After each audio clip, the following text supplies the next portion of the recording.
Namaste to everyone. Today, in this discussion, we are going to have a detailed analysis of Canada Eskimo co-management model to save the Shompen tribe of Great Nicobar Island in the face of Great Nicobar Port Project. Why I am interested in this project? I am working among the Shompens since 1993 onwards. This is my first project funded by Ministry of Environment and Forest, Government of India. My sincere efforts made me to prepare a book and also submit the reports to the Government of India on first enumeration of the Shompen population. Later, I got the opportunity to visit Canada Dalhousie University for 5 years period in different stages, where I had the opportunity to work among the Inuits, Eskimos, and also among the Mi'kmaq Aborigines of Canada. In cooperation with the Government of Canada, this model widely accepted all over the world, and the Eskimos now living happily in their Arctic region in their own habitation without any issues or problems. During my stay, I had consulted various libraries and also the lawyers who fought for this Eskimo Aborigines of Canada. These two volumes gives us the complete court judgment how the Inuit should be rehabilitated in their own original places, and also the compensation and the what kind of development they have to do. Based on this experience, I have proposed a policy research for the conservation of the Jarwa tribes in 1999, but I am not able to succeed because of several issues. Of course, Ministry of Tribal Affairs accepted this proposal, but implementation level I am not allowed. So, at least present government of India can able to implement this policy. Shompen population, they can be conserved without any difficulty. For this project, I have referred several books. This is the one of the important old edition of Canadian Aborigines, Native People of Canada, Hunting People of Canada, the People and Cultures of the Pacific, the Destruction of the Aboriginal Society that is all over the world, and finally my work on Andaman Islands, the endangered Aborigines and environment of Andaman and Nicobar Island. With this brief background, I am proposing Eskimo Arctic Co-Model Project to save the Shompen tribe. Now let us proceed to this proposal, Canada Co-Management Model to save Shompen tribe in the face of Great Nicobar Project is presented to policymakers and administrators as a framework for humane, sustainable tribal conservation. It draws upon my field experience with Canadian Aboriginal communities during my 5 years tenure as a visiting Indo-Canadian Professor at Dalhousie University, Canada, and incorporates insights from court verdicts and cross-cultural co-management practices for Indigenous protection. Can be useful for rehabilitation of Shompen tribes of Great Nicobar Island. With this brief background, let us discuss the subject matter. Large-scale development poses acute risks to small forest-dependent indigenous people.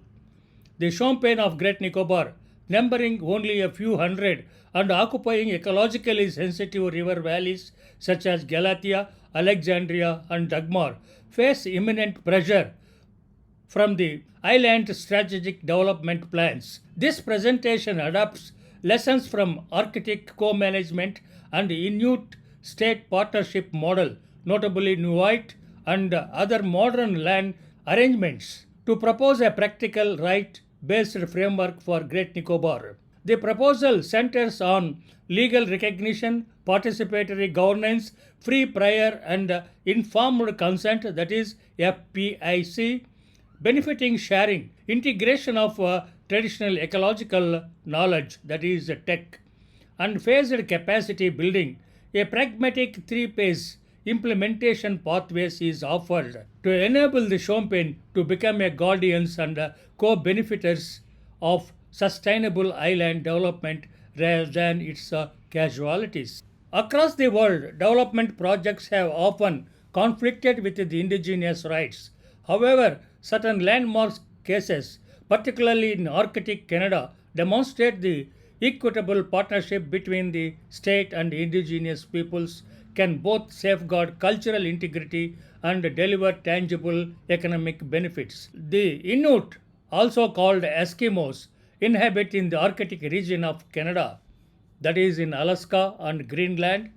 For centuries, they lived as hunters and fishers in extremely harsh climates, maintaining small, kin based communities and rich cultural traditions similar to the Arctic, forest dependent life phase of the Shompen. When Canada expanded its administrative and economic activities into the Arctic in the 20th century, including oil exploration, mining, and port development, the Inuit communities faced displacement, ecological damage, and erosion of traditional culture, much like the Shompen risk facing today under the Great Nicobar Development Project. However, through decades of negotiation and community organization, the Inuit turned this challenge into the opportunity.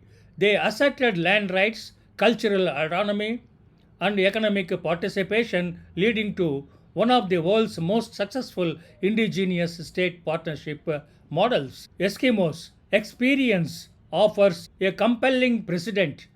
From decades of political negotiation, the Inuit transformed from being passive recipients of state aid into co-managers, landholders, and revenue partners in major regional projects.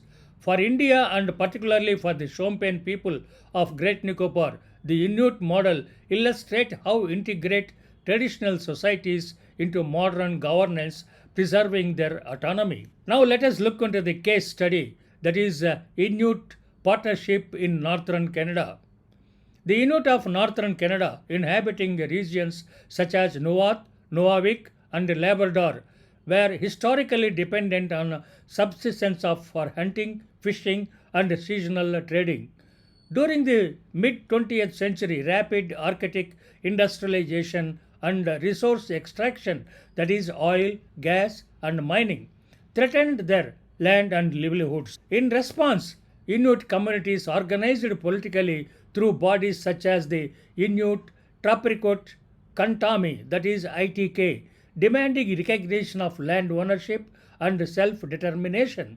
Their advocacy led to one of the world's most remarkable indigenous and settlements, the James Bay and Northern Quebec Agreement, that is JBNQA 1975, and later the Nunavut Land Claims Agreement in 1993. Now let us look into the Nunavut Agreement, what it says. Under the 1993 agreement between the Inuit and the Canadian government, the Inuit obtained ownership of approximately 350,000 square kilometers of land, including surface, mineral rights over the selected tracts. The federal government transferred nearly Canadian dollars 1.1 billion as compensation for lost lands and resources. Crucially, the Nunavut government has established in 1999 a public government where Inuit from the majority and hold key administrative positions.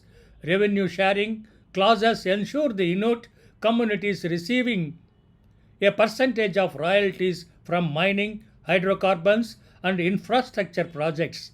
This is very important how they are getting the shares from the income which is generated from the resources. The models represent self rule within the Federation. Inuit are both citizens of Canada and autonomous custodians of their land and future. Now let us look into the economic integration and benefit sharing of this project.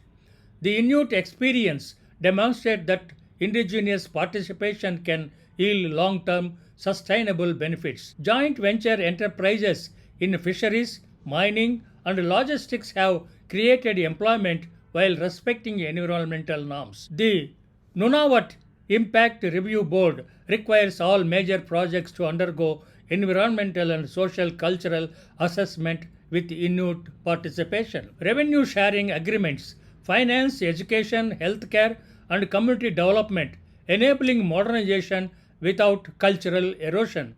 This combination of legal recognition, financial participation, and ecological safeguard turned a historically marginalized group into an empowered regional actor. Now let us have a look at the lessons and parallels for the Shompen of Great Nicobar Island. India can draw several actionable lessons from the Inuit precedent. The first one is legal recognition and land rights. Just as the Inuit secured constitutional and legislative recognition, the Shompen territories, especially around the Galathea, Alexandria, and Dagmar river basins, should be recognized as a tribal reserve zones under the Andaman and Nicobar Protection Aboriginal Tribes Regulation 1956. Formal demarcation and co-management authority will be protect them from displacement during the project expansion. Second one is a participatory governance, co-management councils. Following the Inuit model, a Great Nicobar Indigenous Partnership Council can be established comprising representatives from Shompen bands and AAJVS, that is Andaman Adimajati Vikas Samiti, anthropologists and tribal welfare officers, representatives from the Niti Ayogs, Island Division, and the Ministry of Tribal Affairs. The Council can review all development actions, monitor welfare delivery, and approve land use changes affecting tribal areas. Third one is benefit sharing and livelihood partnership. Instead of displacement, the Shompen should become partners in ecotourism and forest monitoring projects, that is similar to Inuit guided Arctic ecotourism. Second one is revenue sharing agreements, allocating a fixed percentage of projects profits into a Shompen development fund, managed by their Council for Education, Healthcare, and Nutrition. Third one is employment and training programs for non-intrusive jobs, that is forest guards, biodiversity monitors, interpreters, cultural heritage custodians. This ensures the community benefits materially while maintaining the cultural continuity. The fourth one is environmental stewardship and traditional knowledge. The Inuit were integral to environmental co-management boards because their traditional ecological knowledge improves scientific decision making. Similarly, Shompen ecological knowledge of flora, fauna, and water systems like the Galathea River should be documented and integrated into the project level biodiversity management plans. Now, let us have a important aspect of discussion, that is free, prior, and informed consent, that is FPIC, and ethical engagement. A cornerstone of any ethical engagement with the Shompen community must be the adoption of the free, prior, and informed consent principle, a globally recognized standard for indigenous rights under the United Nations Declaration on the Rights of Indigenous Peoples. FPIC ensures that any development activity or intervention conducted transparently, voluntarily, and with the full understanding by the affected community. For the Shompen, who have lived in near isolation and whose cultural and ecological life worlds are intricately linked to the Great Nicobar Forest, FPIC is not merely a procedural formality but a moral obligation. To make this process realistic and respectful, it can be implemented in three carefully designed phases, allowing time for trust, understanding, and genuine participation to evolve. The first phase is the focus should be on awareness and trust building. This foundational stage requires patient and culturally sensitive communication led by Andaman Adimajati Vikas Samiti, that is AAJVS, and a professional anthropologist familiar with Shompen life. The aim is not to impose external agendas but to build relationships and convey information about the proposed development in a manner that respects their worldview and language.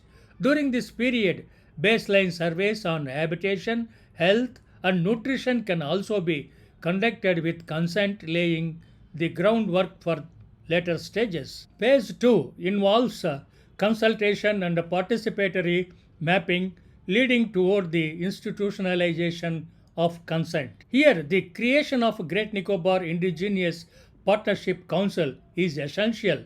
This council should include representatives from the Ministry of Tribal Affairs, Niti Aayog, and the Andaman and Nicobar Islands Integrated Development Corporation, alongside anthropologists and environmental experts. This council mandate will include drafting benefit sharing agreements, defining ecological protection zones, and ensuring that all projects components respect Shompen habitat, boundaries, and cultural zones. The phase 3 is very important and it moves towards partnership and continuous monitoring. Over years 3 to 5, the emphasis will shift to integrating willing Shompen participants into eco-sensitive components of the project, such as biodiversity monitoring, reforestation, and controlled ecotourism under the oversight of the GNIPC.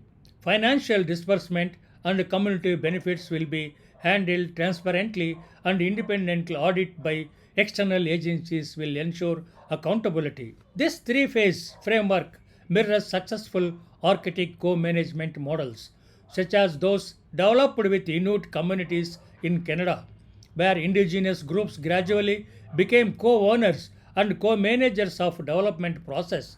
The approach avoids rapid imposition on indigenous life force and instead builds a shared governance model grounded in patience, respect, and collaboration. In essence, FPIC is not just a tool for procedural compliance but a pathway for ethical coexistence. By following this phased model, India can demonstrate that development and indigenous dignity can advance hand in hand, offering a global example of culturally sensitive, ecological balanced, and ethically sound modernization. Let us discuss why this matters a model for ethical nation building. For India, this approach serves dual goals. It demonstrates international best practice consisting that UNDRIP, that is United Nations Declaration on Rights of Indigenous People. It strengthens India's moral legitimacy in balancing development and human rights, especially as the Great Nicobar Project becomes a global showcase for sustainable island growth. The Inuit example shows that modernization need not mean assimilation. Partnership is the new paradigm where indigenous people are collaborators, not casualties of progress. Now let us discuss the lessons and adaptation for the Shompen. The Shompen of Great Nicobar are at comparable crossroads. Their territory, rich in biodiversity and a strategic location, is now the focus of India's ambitious Indo-Pacific development vision. Yet the Shompen population is fragile. Only a few hundreds individuals and their cultural and ecological systems are highly sensitive. Here I have made an attempt. The lessons from the Inuit model can be strategically adopted among the Shompen tribes of Great Nicobar Island. The first one is legal recognition of Shompen land and resource rights. Just as Inuit lands were legally demarcated, India should recognize the traditional boundaries of the Shompen territory with Great Nicobar, particularly Galathea, Alexandria, and Dagmar valleys. Ensure exclusive rights over forest produce, river resources, and traditional foraging zones. Designate these as protected tribal reserve corridors under the Andaman and Nicobar Protection of Aboriginal Tribal Regulation 1956. B. Create a Shompen development and cultural foundation. Model after the Makvik or Nunansi corporations, This entity could be manage funds allocated by the Government of India and international partners over livelihood programs, ecotourism partnership, and forest monitoring initiatives. Include equal representation of tribal elders, anthropologists, and administrators. This would ensure that the Shompen are not displaced but instead became co-owners of the local development. Establish impact and benefit agreements, that is IBAs, for every project. Before any infrastructure or port expansion occurs, the administration must sign formal Shompen impact and benefit agreements, ensuring employment opportunities for tribal youth in forest patrol, tourism guiding, or handicrafting, revenue sharing from ecotourism or conservation services, compensation and relocation only after voluntary consent and cultural mediation. Integrate anthropological mediation and long term fieldwork. Participant observation is the key. Anthropologists can serve as a cultural bridge, interpreting Shompen perspective to policy makers and vice versa, just as anthropologists in Canada facilitated Inuit self-governance during negotiations. Such a team should include field anthropologists familiar with Shompen language and kinship systems, tribal welfare officials, conservation biologists. Now let us look into the application of this project to the Shompen, a vision statement that is for 2030 for the Shompen. To transform the Shompen people from isolated forest dwellers into empowered guardians of the Galathea ecosystem, preserving their heritage while sharing in India's progress. The Government of India, through agencies like Ministry of Tribal Affairs, Niti Aayog, and Andaman and Nicobar administration, can adopt this model in 3 phases. Up to 2 years, participatory, mapping, health assess, and confidence building visits. Phase 2, 3 to 5 years, establish Shompen Developmental Foundation and introduce livelihood programs. Phase 3, 6 to 10 years, integrate Shompen governance units within district administration and ensure long-term revenue participation. Now let us look into the shared prosperity through shared responsibility. The Inuit experience shows that development and indigenous survival need not be opposite. When the people are made stakeholders, not as subjects, both human welfare and national goals thrive together. For the Shompen, India now faces a defining test. Will development erase one of humanity's rarest living cultures, or will it set a global example of how tradition and modernity can coexist? The Government of India can make history by transforming the Shompen from subjects of concern into the partners in progress, just as Canada did with the Inuit. By learning from Canada's Inuit participation, India can demonstrate a new paradigm: empower before you develop, consult before you construct, and share before you shift. My concluding remarks: if my proposal on adopting the Canadian co-management model for protecting the Shompen tribe is found acceptable, I humbly request the opportunity to develop a detailed implementation plan. I sincerely thank for engaging in this vital discussion. I urge my friends, colleagues, policymakers, and administrators to keep this dialogue alive, share these insights widely, and subscribe to continue supporting informed and compassionate action for the Shompen people. Finally, I would like to say few words. The Shompen are not relics of the past. They are the living pulse of the nature itself. If their forests fall silent, humanity loses a voice of innocence and balance. Let us not write extinction in the name of the progress, but preserve life as the trust mark of civilization. Thank you very much. Hope we will meet you in another discussion.